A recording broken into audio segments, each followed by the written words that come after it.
글씨도 그렇고 사회도 그렇고 그때그때 이른바 테마를 형성하는 단어들이 있습니다.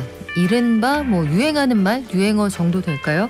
한때 메타버스, NFT 이런 말들이 그랬고요. 이제는 모두가 스타트업이라고 하는 벤처기업도 2000년대 초반에는 유행어 중 하나였죠. 최근 들어서는 미국 증시를 비롯해서 국내외 증시에서 양자 컴퓨터라는 말이 그렇게 회자가 된다고 합니다. 양자 컴퓨터요? 이거 정말 전공자 아니면은 실생활에서 쓸 일이 없는 단어인데 관련된 미국 상장 종목이 작년 말에 한 달 만에 주가가 4배 이상 올랐다가 빠지면서 투자 주의보가 켜지기도 했거든요. 테마 종목에 거품이 빠졌다. 꼭 그래서만은 아니고 양자 컴퓨터라는 미래 산업을 두고 여러 가지 전망이 좀 엇갈리는 모양입니다. 향후 산업으로서의 가치는 어떻게 될까? 여기까지 유튜브 채널 서학개미 구조대의 대장님 그리고 익사이팅 FX의 강정수 대표 자리했습니다. 안녕하세요. 안녕하세요. 박사님 일단 양자 컴퓨터가 뭐예요? 이거 처음 들어본 분들도 많을걸요? 저도 사실은 잘 모릅니다. 진짜요? 그러니까 보통 이제 기본적인 개념상으로는 우리가 컴퓨터는 비트라고 해서 0과 1로 구성돼 있어 디지털하면 0과 1의 세상이라고 얘기를 하잖아요. 네, 이진법. 그래서 네. 0, 1, 0, 1을 둘 중에 하나의 상태거든요. 0의 상태냐, 1의 상태냐. 그런데 이제 큐비트라고 해서 이제 양자 컴퓨터가 영어로는 퀀텀이니까 그 큐를 따서 비트 앞에 큐를 붙여서 큐비트라고 하는데요. 그거는 0과 1이 공존하는. 그러니까 뭔가 우선은 좀 신비스럽고 여러 가지 이제 양자 물리학적인 이런 것들이 다 들어가서 양자 물리학 영화 제목인데요. 네네. 그래서 결론적으로 이제 보통 비교를 하면 네. 지금 현존하는 슈퍼컴퓨터가 수백 년이 걸려서 할 수 있는 계산을 대단히 몇 초 만에 양자 컴퓨터를 할 수 있다. 그러니까 굉장히 똑똑한 컴퓨터다. 굉장한 거죠. 네. 쉽게 생각하시면 과거에 우리 여기 청취자분들 중에서 주판을 기억하시는 분들이 있으실 텐데요. 네. 그 주판하고 지금 쓰시는 스마트폰에 스마트폰보다도 더욱더 큰 격차라고 보시면 됩니다. 그러니까 완전히 질적으로 다른 세상인 거죠. 그래요? 그러니까 마치 이제 양자 컴퓨터가 만들어지면 다양한 상상이 가능한 거죠. 심지어는 타임머신도 가능하지 않겠느냐부터 시작해서 정말 모든 지금까지의 질서가 다 바뀔 수 있다. 그러니까 거의 황금알을 낳는 거위가 한 수백 마리가 수천 마리가 저한테 쏟아지는 거죠. 이러한 상상까지도 가다 보니 여러 가지 해석들이 나아질 수 있습니다. 이러다 보니 각국 정부에서도 이렇게 빠르게 연산한다는 건 뭐냐면 우리가 보통 암호를 푸는 거는 정말 많은 수의 조합을 가지고 다 해보면서 암호를 풀어보는 거잖아요.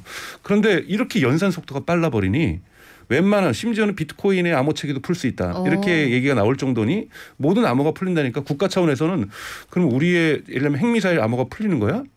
그럼 이걸 막기 위해서도 양자 컴퓨터가 필요하겠네. 그러다 보니까 그리고 또 우리가 러시아 핵무기를 해치할 수 있어? 중국 핵무기를 해치할 수 있을까?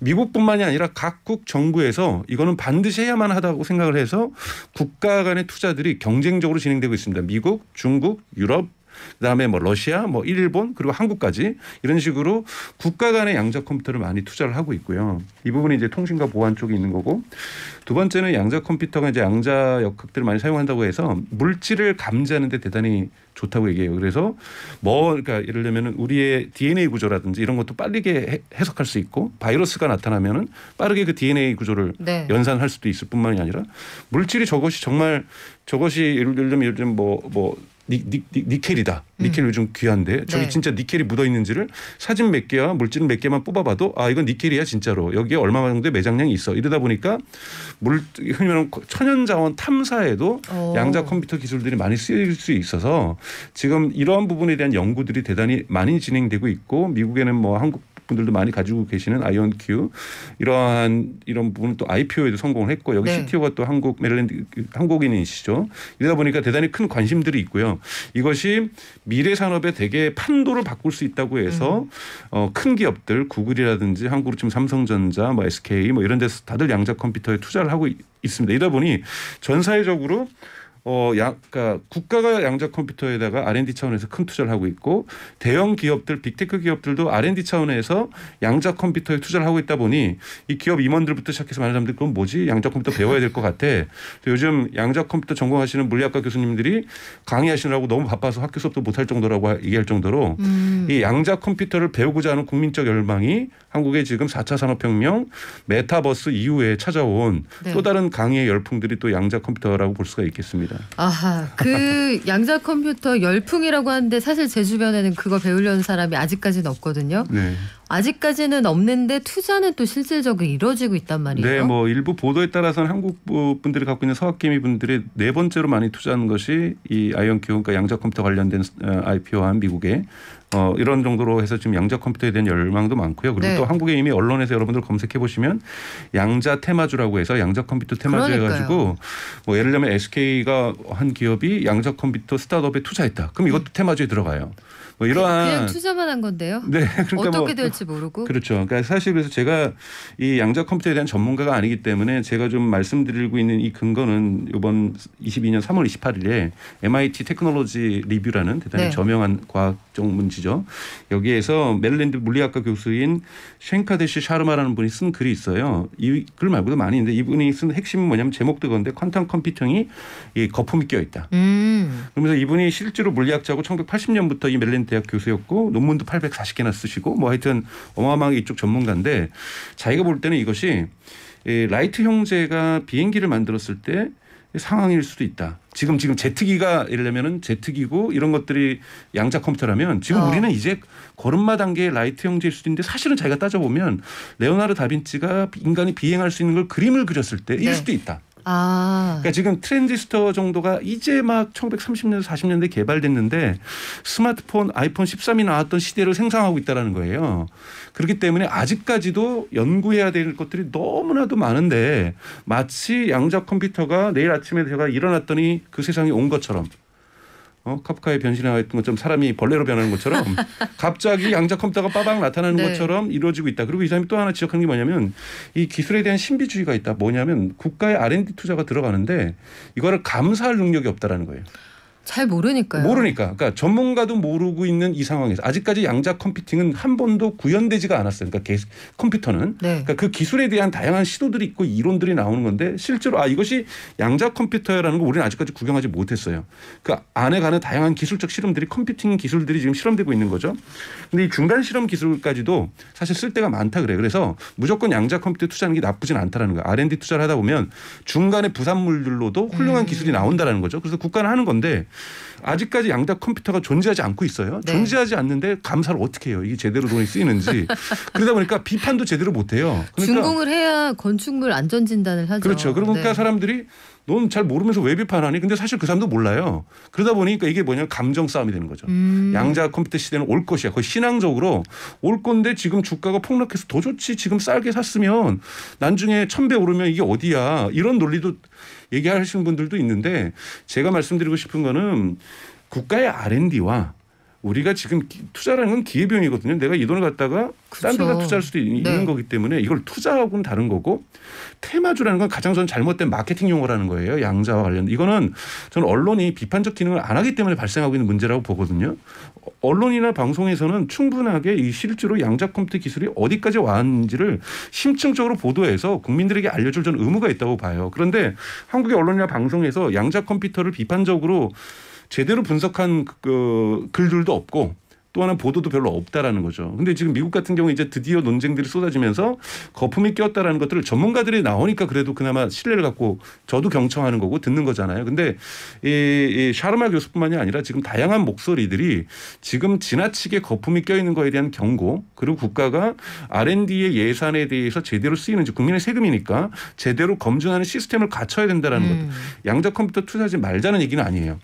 여기에 대한 R&D 투자라는 거예요. 즉 지금 우리의 수준은 R&D 투자하고 있는데 한쪽에서는 이거를 테마주 종목주 하면서 오늘 사면 내일 대박 뭐 이런 식의 논리 구조는 완전히 다른 영역이잖아요. 그래요. 이제 소개팅 날짜 잡았는데 벌써 마음으로는 지금 애 한 셋 낳고 네. 지금 한 30년 가족 같이 계획하고 산 있고 그런 집 살려고 느낌이네. 하고 있고.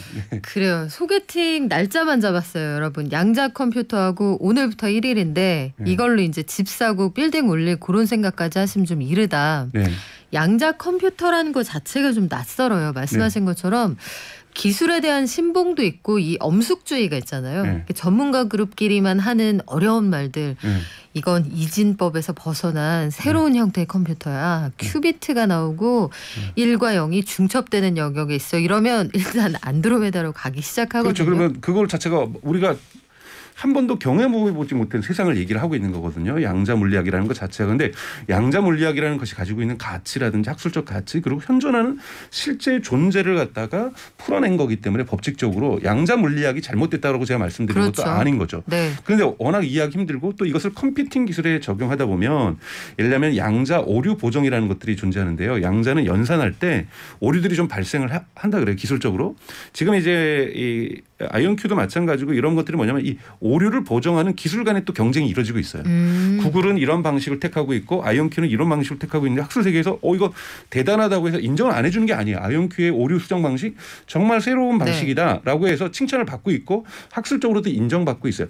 그런데 이 오류 수정 방식이 나왔다고 해서 양자 컴퓨팅 기술이 진화한다고 해서 컴퓨터가 바로 나오는 건 아니라는 거죠. 트랜지스터가 만들어졌다고 해서 바로 암호 체계를 푸는 2차 세계대전 당시에 영국에서 만들었던 컴퓨터가 바로 나오는 건 아니거든요. 그렇기 때문에 컴퓨팅 기술과 컴퓨터는 구별을 해야 된다는 거예요.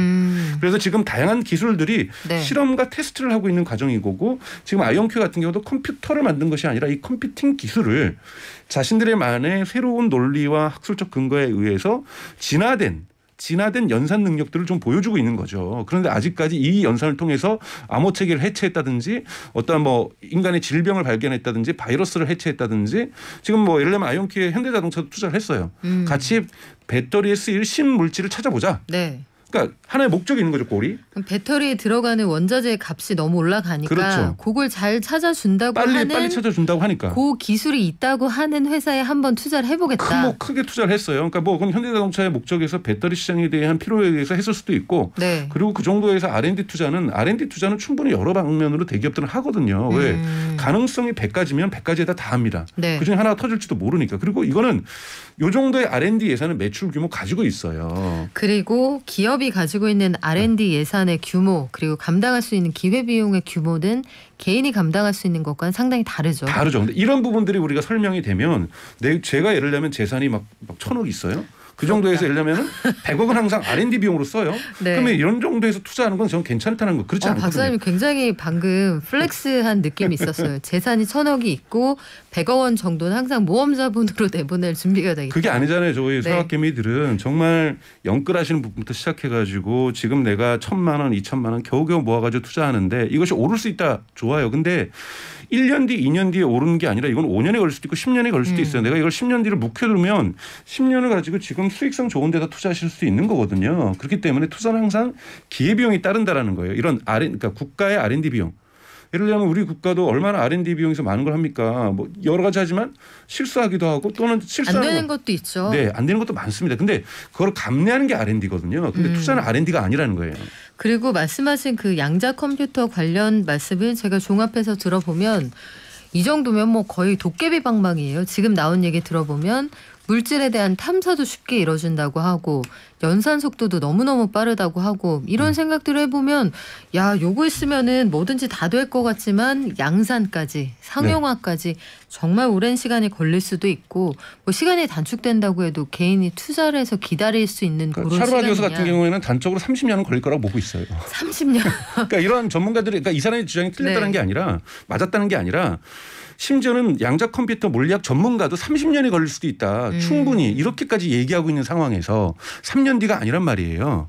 5년 안에 뭔가 나올 거라고 얘기하는 게 아니라는 거죠. 그러면 지나치게 현재의 기대감이나 투자자들의 어떤 베팅이 좀 과하다고 보시는군요. 그렇죠. 국가는 30년의 미래를 설계해야 되잖아요. 100년지 대계에서 교육도 하고 있는데 그게 제대로 하고 있는 건 아니겠지만 하여튼 뭐 이런 차원에서 우리가 국가가 하는 행위, 대기업이 하는 행위, 개인이 하는 투자 또는 기관 투자자들이 해야 되는 거 분명히 구별해야 되는 거고 테마주라는 거 저는 양자 컴퓨터 테마주는 없다라는 거예요. 아, 양자 컴퓨터 테마주는 없다. 네. 오늘의 타이틀이네요. 네. 그런데 양자 컴퓨터 관련해서 이미 투자하신 분들도 많고 최근 들어서 이제 새 정부 출범 이후에 이쪽에 투자가 늘어날 거다. 또 관련해서 여러 가지 비용들이 쓰이면 여기에서 또 낙수 효과가 생길 거다 이렇게 주장을 하는 분들도 있거든요. 그러면 이쪽 산업에 관심을 가진 분들이 된다 혹은 이제는 들어가도 된다 이런 시점은 어떻게 가늠을 할 수 그거는 있습니까? 실제로 양자 컴퓨팅 기술, 그러니까 제가 말씀드린 컴퓨팅, 그러니까 양자 컴퓨터라는 거를 물질적으로 우리가 그냥 스마트폰을 만들기 위해서는 디스플레이도 필요하고 네. 연산도 뭐 AP라는 일종의 스마트폰의 CPU도 필요하고 여러 가지가 필요하잖아요. 그러니까 양자 컴퓨터를 만들기 위해서는 다양한 기술들이 필요합니다. 아까 말했던 그러니까 양자 오류를 보정하려고 그렇죠. 하는 연산 오류를 보정하려고 하는 기술들도 다양하게 필요한 거고 이것들이 지금 이 집어넣기 위한 일종의 여기에서 연산 장치도 만들어야 되고 여러 가지가 필요하단 말이에요. 중간중간에 저는 과실들이 그러니까 성과들이 나올 거라고 봐요. 이 성과들을 이용해 가지고 예를 들자면 우리의 MRI 기술 이런 것도 양자 컴퓨터 들어갈 수 있거든요. 그래서 우리의 MRI 기술이 의료 기술이 더 진화할 수 있습니다. 그리고 물질을 찾아내는데 천연자원을 쓰는데 꼭 양자 컴퓨터까지는 없어도 이 컴퓨팅 기술의 일부 진화로도 우리가 천연자원을 발견하는데 이 기술적 진화를 이용할 수가 있어요. 그렇기 때문에 보셔야 될 것들은 예를 들자면 천연자원을 개발하는 회사에서 양자 컴퓨터 기술을 이용해 가지고 훨씬 더 경쟁력 있게 속도감 있게 천연자원을 개발하고 있더라. 네. 그럼 이거는 이 회사의 기본적으로 효율성이 좋아진 거기 때문에 투자할 수 있어요. 양자 컴퓨터 자체가 아니라 그렇죠. 이 회사가 가지고 있는 기술적인 발전이 네. 회사의 수익성을 올려줄 테니까요. 그렇죠. 그런데 우리가 양자 컴퓨터에만 올인하고 있거나 기술에만 올인하고 있는 건 그건 R&D 해야 되는 겁니다. 그러니까 예를 들면 현대자동차가 양자 컴퓨터를 하고 있는 기술을 하고 있는 아이온큐에 투자를 했어요. 네. 이걸 도움 받아가지고 정말로 배터리를 소재가 되고 있는 소재 물질들을 좀 더 빠르게 찾아내면서 이러한 천연자원 사업에 현대자동차가 뛰어들어요. 그래서 성과를 보여요. 그럼 현대자동차는 의미가 있는 거예요. 근데 현대자동차 그것만 하겠어요? 그거 하지 않고 기존에 있는 광산도 사들일 거라는 거예요. 하죠. 그러니까 즉 현대자동차는 이것도 하지만 광산을 직접 구매하기 위해서 천연자원 회사에 대한 주식 투자도 하고 있을 거라는 거죠. 그거나 하지 않고 아이온큐만 했다면 이거는 바보짓을 했다라는 건데 그런 경영은 하지 않았을까 우리 최소한의 믿음을 갖고 있다라면 현대자동차가 봐야 될 것은 즉 올라가는 배터리 원자재 시장이 어떻게 효율적으로 경영진이 대응하고 있는가를 봐야 되는 거지 여기에 다양한 수단 중에 하나인 양자를 했다고 해서 양자 컴퓨터 시대가 올 것이라고 해석하는 것은 과도한 해석일 수밖에 없다는 겁니다. 그래요. 지금 이 투자나 아니면 산업 시장을 보는 눈이 보통 이렇습니다. 정유사들 지금 우리나라의 굴지의 정유사들도 보면은 작년에 기름값이 올라서 실적이 좋아졌는데 정유사들이 기름을 팔아서 장사를 하지만 향후 투자 계획서 보면 어제도 한 회사가 이거 발표하더라고요. 향후 바이오 에너지에 적극적으로 투자를 하겠다. 이런 계획을 내놓으면서 해지를 하거든요. 지금 말씀하신 것처럼 현대차도 신구 기술, 신구의 그 에너지 관련해서 해지를 해서 투자를 한다. 이런 부분이니까 양자 컴퓨터가 지금 당장 뭐가 된다 이런 믿음은 좀 잃을 수 있다. 저는 오늘 그런 경고로 들었습니다. 네. 박사님 말씀 오늘 여기까지 들을게요. 네. 유튜브 채널 서학개미 구조대의 대장님 또 익사이팅 FX의 강정수 대표였습니다. 고맙습니다. 고맙습니다.